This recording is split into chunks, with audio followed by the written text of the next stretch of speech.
Hey there, everyone. Lars Hedenborg here, the founder of Real Estate B School, and welcome to the Business Freedom Podcast. I have Stacy Peterson here as well. She's our director of coaching, and she was actually my first client when I built out the coaching business. And really, we just want to have a conversation today to kind of intro the podcast and let you know what you'll be learning, a little bit of background on Stacy and myself and our journeys in our real estate businesses, and then just give you a flavor for what this podcast, like why it exists and who should listen and why you should listen and pay attention.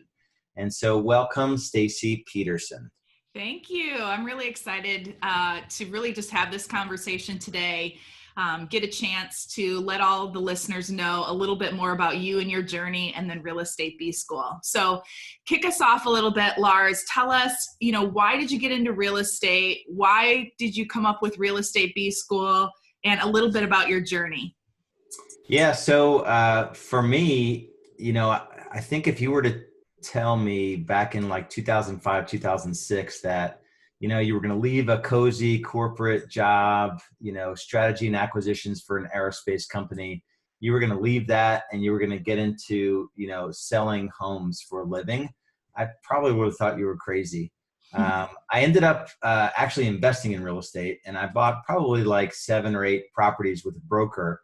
And I just got to know him, and that's how the sort of interest in real estate got started. I kind of just liked homes. I had renovated a few properties before I moved to Charlotte. I owned 3 properties in New Jersey, and I renovated those properties. And I think that's where the interest came from. When I got into the business, though, I don't really think I know I didn't have an understanding of what the business truly was. Real estate school, you don't learn how to generate business or what to say to someone on the phone. And I dove deep into learning, how do you actually generate sales systematically? So everything I did was an eye towards systems. And because I didn't want to do the thing, I found out that there were all these jobs in real estate that I didn't actually like. I didn't like getting on the phone with buyers and sellers. So I had to figure out a system to generate leads that wanted to work with me. And then what do you say to these leads so I could train somebody else to say those things so I didn't have to be on the phone all the time. So every step of the way, whether it was lead generation or buyer lead conversion, seller lead conversion, servicing buyers, servicing sellers, all of that, I just had a systems approach to it. And then finally, I scaled the business. I went from, my first year was like 27 size to 60 to 120 roughly to 180 to 250 to 320 to 450. I'm like, this was painful.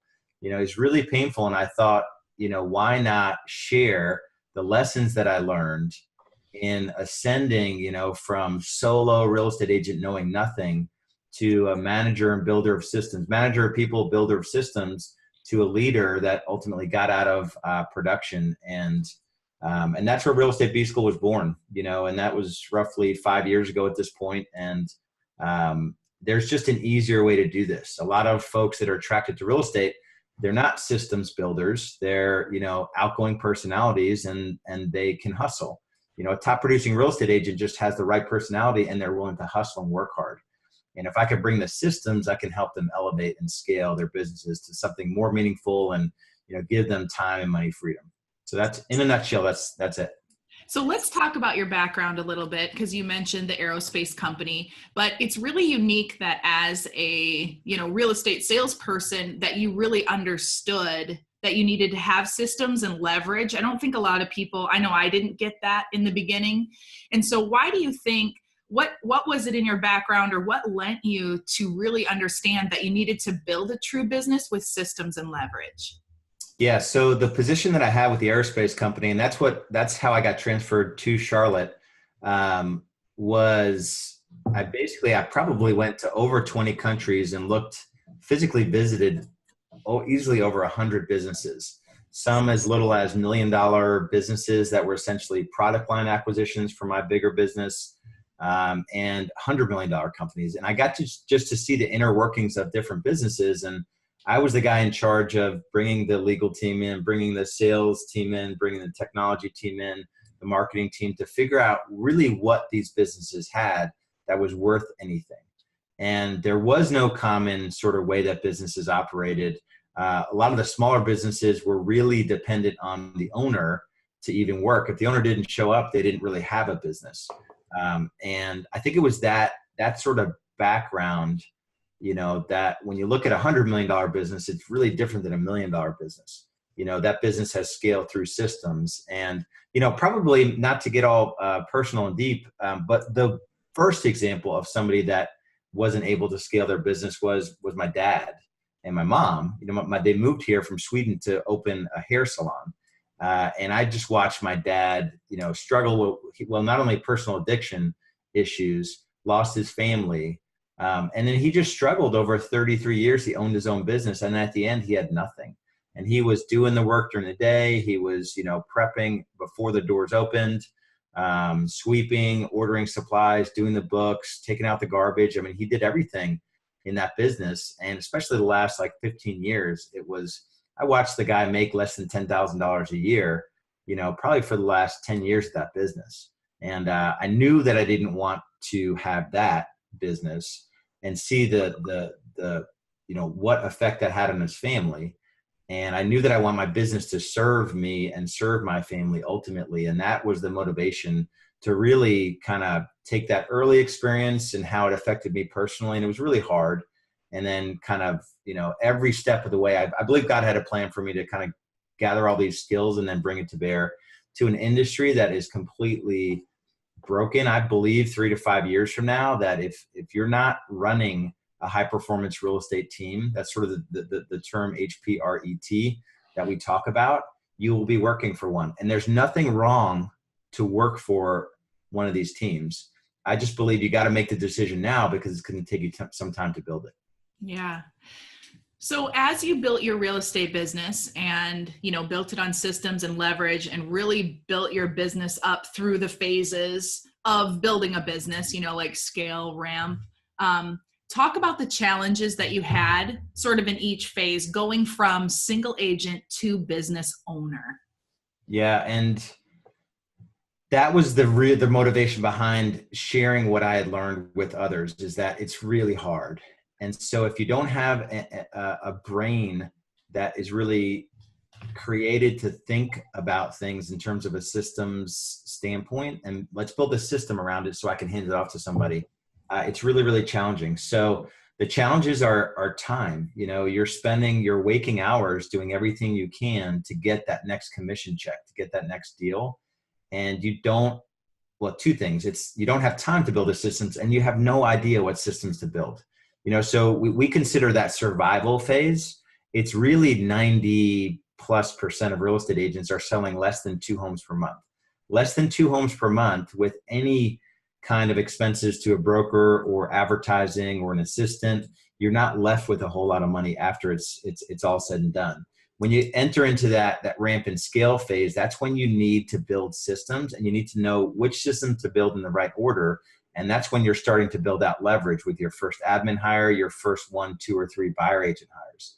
And that's where so many agents that want to make the shift to build out some leverage in their business, they never get past that point because they don't know what to look for in people. They don't know how to hire the right people. They don't know how to manage those people, and they don't have systems built to have those people run. You can't just hire somebody and hope.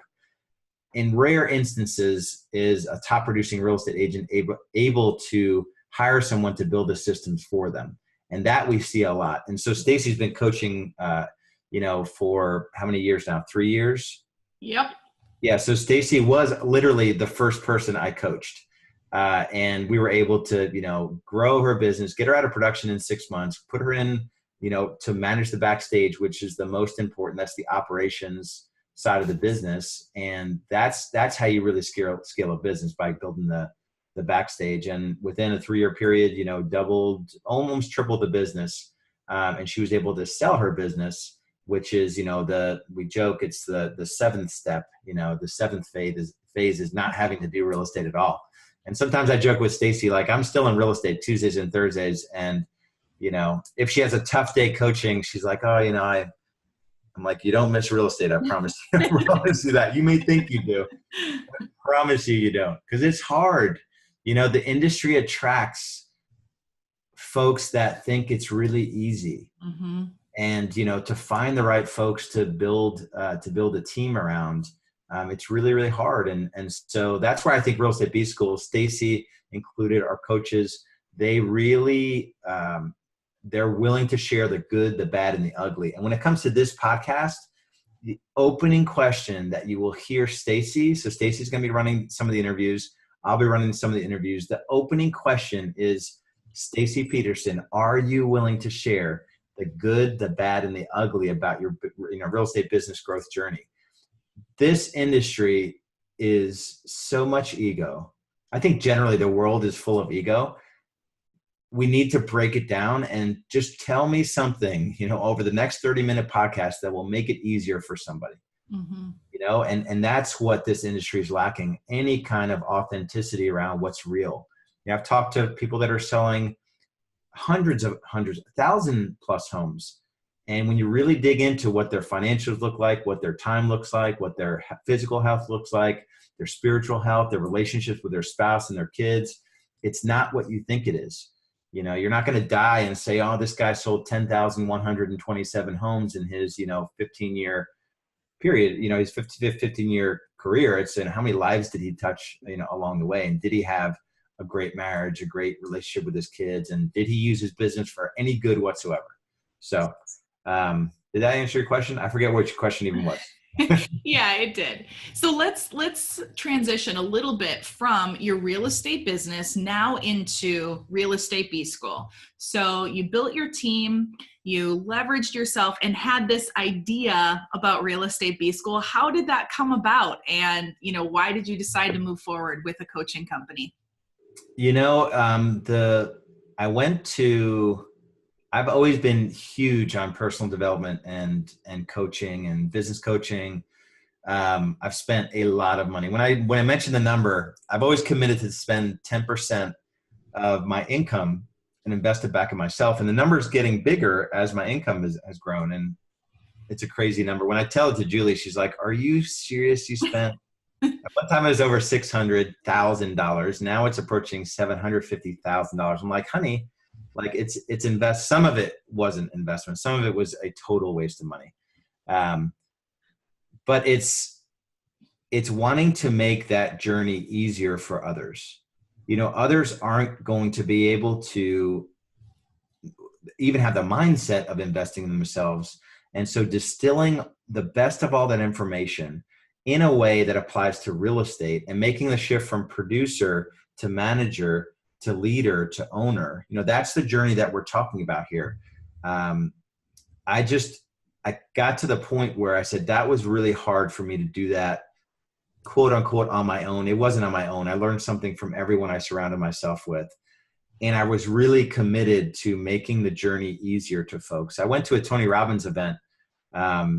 He was like 125,000 of the 750,000 of the event.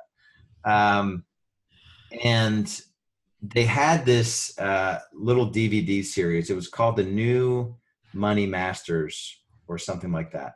And it was basically these guys that figured out how to take their expertise and share it with people.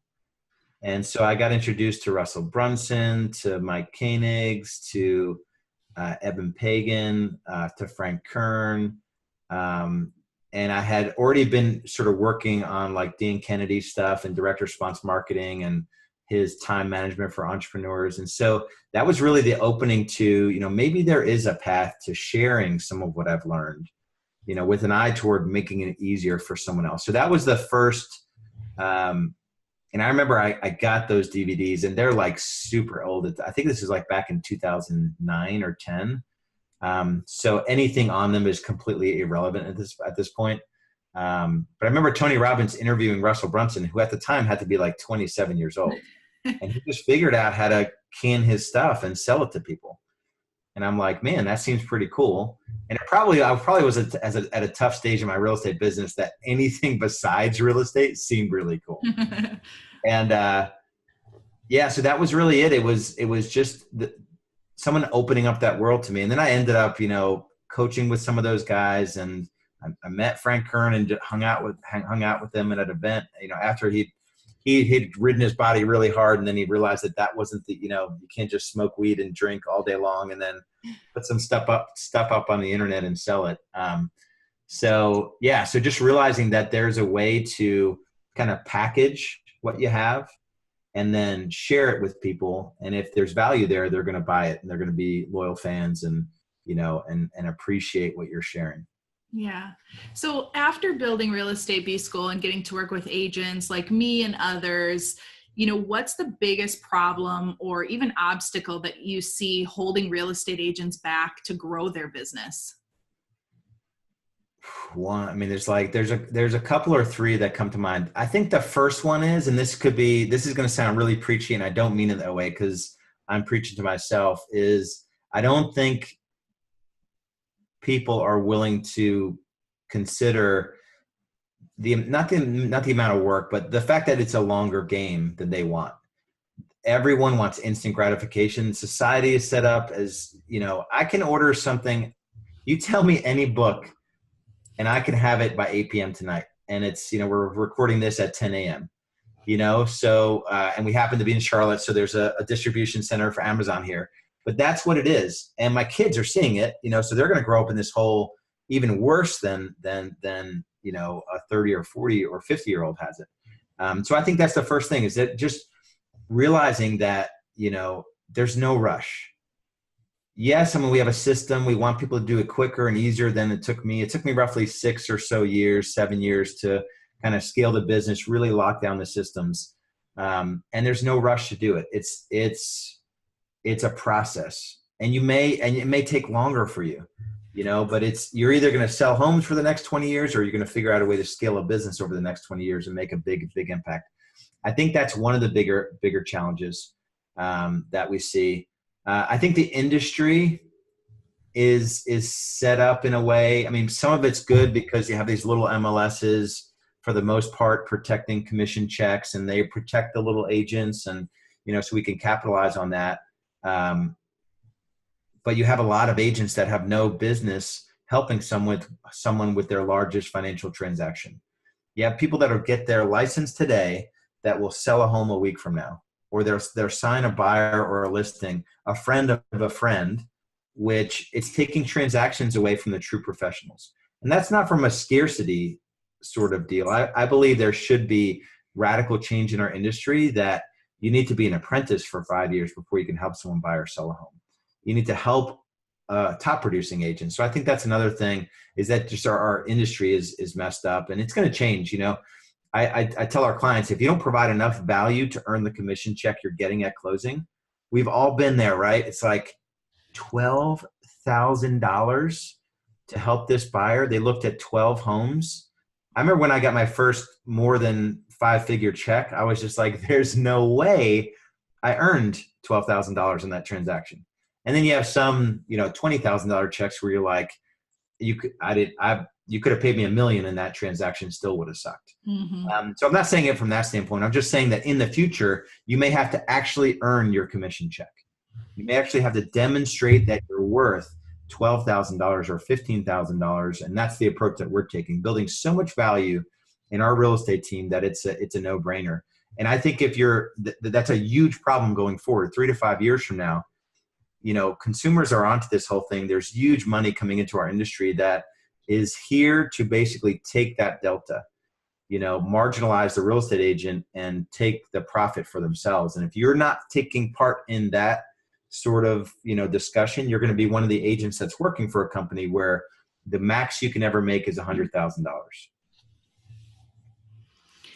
You said there's probably a couple, another obstacle that holds people back, another problem? I think, yeah, mindset. So 2 more. So mindset is really, really big. I think when we start to work with somebody, and kind of show them others, it's like the 4-minute mile. You don't think you could run it until you see someone else run it. And you're like, oh, well, that dude seems pretty normal. We've helped people go from, 30 transactions to 250 transactions in 3 or 4 years, go from no weeks vacation to 15 weeks vacation. And then you talk to them and be like, oh, this seems like a normal guy, normal girl.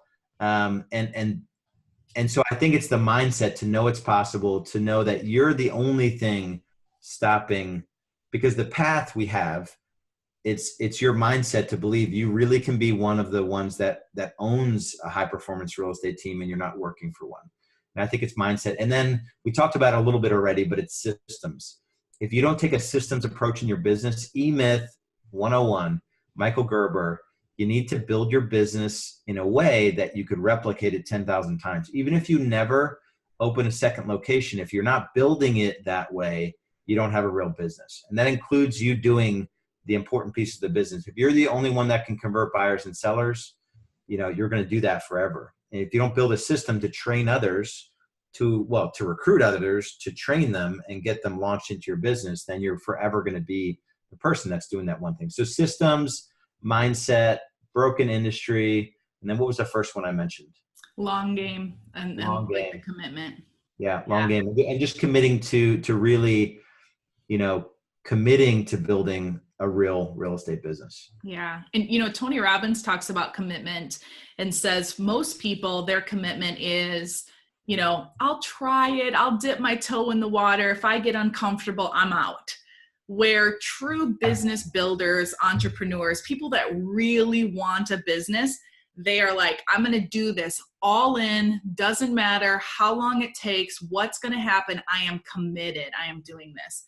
And, we see that a lot with agents and, even in different parts of our own journey, we could probably see that in ourselves. But, I'd love to touch just a little bit on this long game aspect. And how do people stay in the game when it isn't easy? Like, what's different about you that, you built a team and now are taking on a coaching business as well. So you're definitely in it for the long game. How do people wrap their mind around that long game? I think there's a lot that comes to mind when you ask the question. I think some of it is just, we ask a question when we talk to someone for their first time. So Stacy, 3 years from now, we're having this conversation. Everything works out exactly the way you would want it to. What does your life look like? What does your business look like? And unless you're taking this building a business route, you're leaving a lot to chance. Let's say that what I say about the industry actually happens and you're marginalized and a Redfin or some other company comes in and they make you only worth $40,000 forever, or, so that's a real thing. I lost my train of thought. Crap it. Your question. Just around long game and, how do people stay? Yeah. So think of what it's going to be like. The average age of a real estate agent is still a 57-year-old female. Nothing wrong with it. Think of what it's going to be like if you're 35. Do you want to do what you're doing today for the next 20 years? And how much that sucks. It really sucks to work 7 days a week, 365 days a year, where if you're really a top agent, let's say you have achieved the status quo, the conventional success in real estate, just think of what that actually looks like. That looks like working 360 days a year. If you're really being honest with yourself. But before you started your business, you were a top agent and you were working, every day if it required it. You may have Thanksgiving off, but did you check email? You may have had Christmas Day off, but did you get into email? There's probably a handful of days that you have off. So I think that's really thinking about what is not only what's possible, but what would happen if you don't pursue this path. That's how I get excited, because my business is, we haven't arrived yet. We want to sell $1 billion in a single year. And the cool thing is I think about like what I need to become to be able to do that. And that gets me really, really excited. That the current version of me has no bearing on what the future version of me is going to look like. We have practically speaking, day to day, we have a compassion program. So we are a faith-based business. And at the heart of our business is how many random urgent needs can we serve in the community anonymously. And our goal is to serve 1 million in a single year in 2027. So that's another thing. So different people work different ways. What have you seen with respect to, because we have people come in, it's not often, but we have people come in month 2, they're like, no, I don't think so. It's like, well, okay, well, it's good that you told us, up front. What are you seeing around this?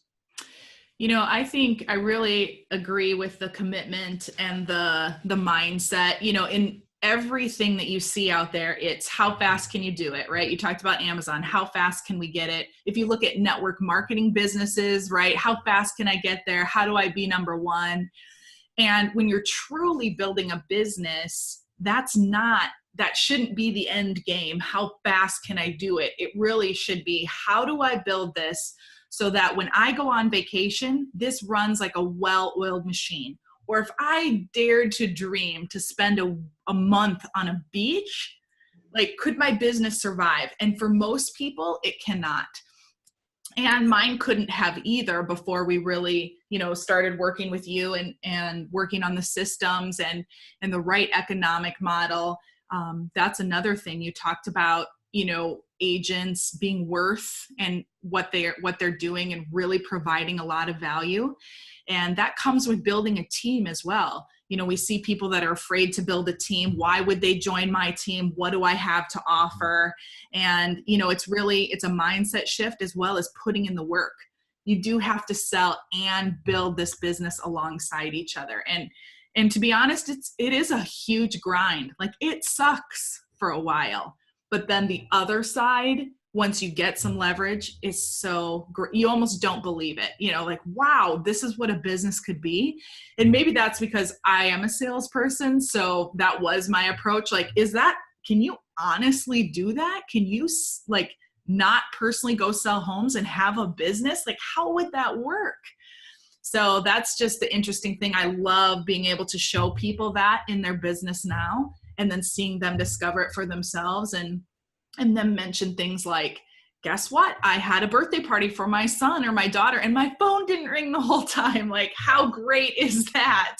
So it really is that mindset and that true commitment to doing whatever it takes for a period of time. So then later, you can basically have a business. We just had a husband-wife team go away for 30 days straight, and they were just totally off the grid, and their team made great decisions. Fires came up that were put out, and we like to think my pastor had a sermon, and the title of it was you're not that important. And it was obviously a different connection, which I'm probably sinning in church thinking of how the message always relates to my business. It was that, though. I mean, like, you're not that important. I mean, your standards are important. There may be a handful of clients out of a few hundred that want to have to meet with you, and then you make a decision if the meeting is worthwhile or not. Generally speaking, though, we can set this thing up in a way where, you were alluding to the drivers of the business. Like, we really look at the drivers in your business, the roadmap, your sales system, your marketing system, how you deliver service through your operations system, your finance system, how you're tracking in the business, how you set up your economic model, and then the people system. How do you identify people that you want to surround yourself with, the process, the documents, the ads, all of that stuff. So it's really, really cool. Yeah.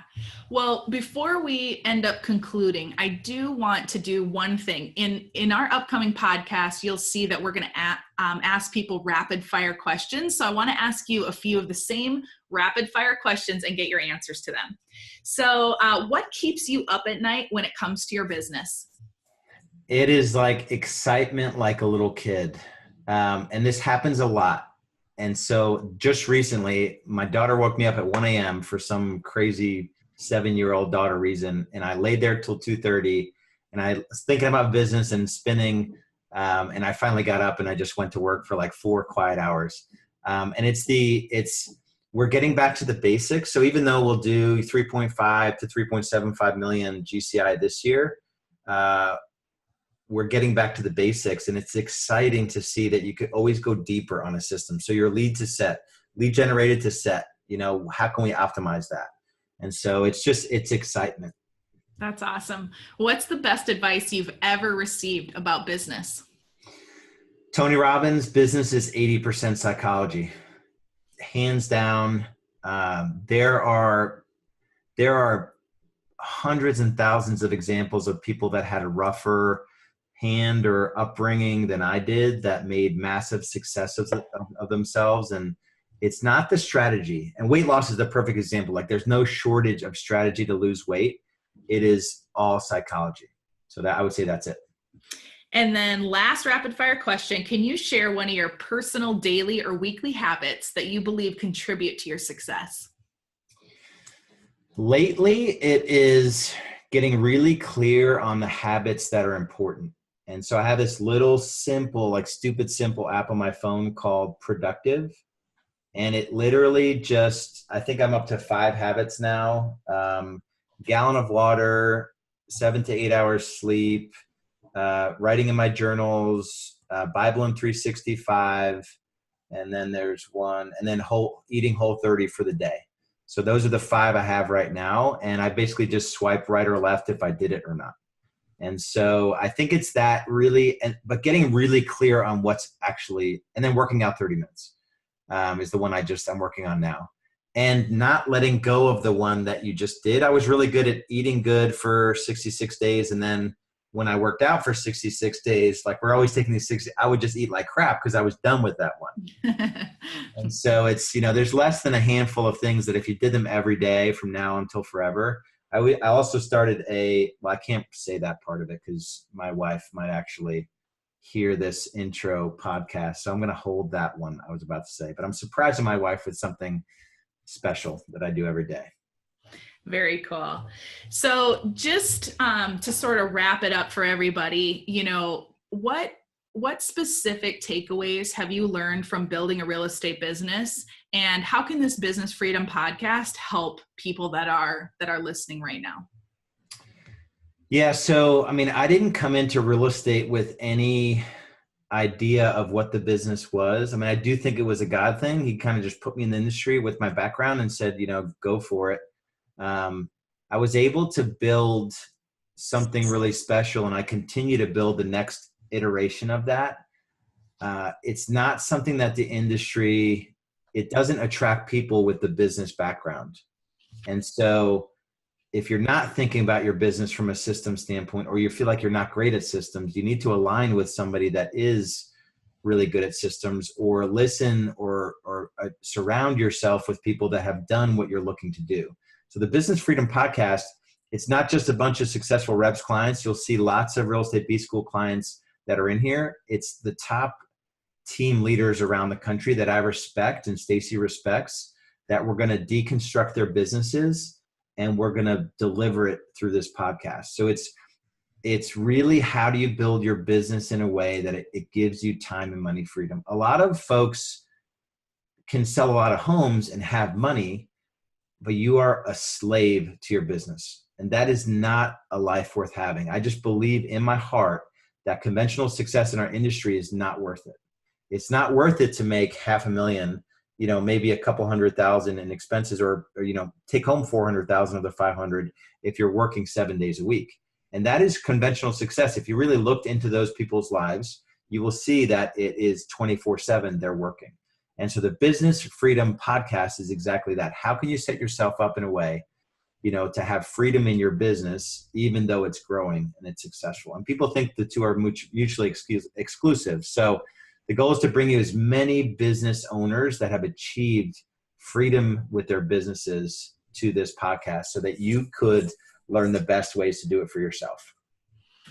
That's great. Lars, thank you so much for your time today, and just kicking off our podcast and explaining to those listeners what they can really learn, what's to come, the successes, the failures of real estate businesses, and things they can do to make their business better. So thanks so much.